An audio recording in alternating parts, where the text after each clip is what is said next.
నైరుతి రుతుపవనాల ప్రభావంతో దేశవ్యాప్తంగా వర్షాలు పడుతున్నాయి. మహారాష్ట్ర, రాజస్థాన్లో కురుస్తున్న వానలకు లోతట్టు ప్రాంతాలు ముంపునకు గురయ్యాయి. నాసిక్లో పలు ఆలయాలు నీట మునిగాయి. మలేగావ్లో గిర్నా నది ఉప్పొంగి ప్రవహిస్తుంది. గుజరాత్లో కుండపోత వానలకు అంబిక, ఔరంగ నదులు ప్రమాదకర స్థాయిలో ప్రవహిస్తున్నాయి.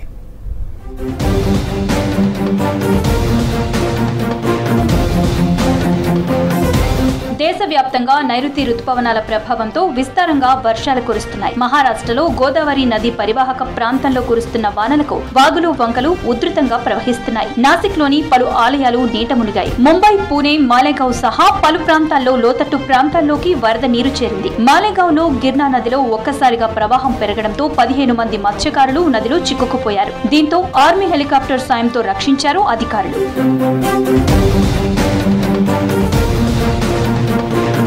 రాజస్థాన్, గుజరాత్ లోనూ ఎడతెరిపి లేని వానలతో జనజీవనం స్తంభించింది. నవ్సారి జిల్లాలో భారీ వర్షాలతో అంబికా నది ఉప్పొంగి ప్రవహిస్తోంది. దీంతో లోతట్టు ప్రాంతాలు జలమయమయ్యాయి. మరోవైపు వాల్సాద్లో ఔరంగా నది ప్రమాదకర స్థాయిలో ప్రవహిస్తోంది. అప్రమత్తమైన అధికారులు ముంపు ప్రాంతాల ప్రజలను అలర్ట్ చేశారు. మరో 2 రోజులు వానలు ఉన్నందున జాగ్రత్తగా ఉండాలని సూచించారు.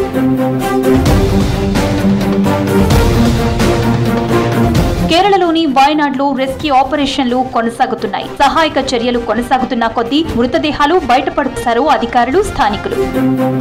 మరోవైపు ఉత్తరాఖండ్, హిమాచల్ ప్రదేశ్ లో రెస్క్యూ ఆపరేషన్లు కొనసాగుతున్నాయి. భారీగా దెబ్బతిన్న కులు మనాలి జాతీయ రహదారిపై 1 వేలో వాహనాల రాకపోకలకు పునరుద్ధరించామన్నారు. శ్రీనగర్, లేహ్ హైవేపై మరమ్మతులు చేస్తున్నారు.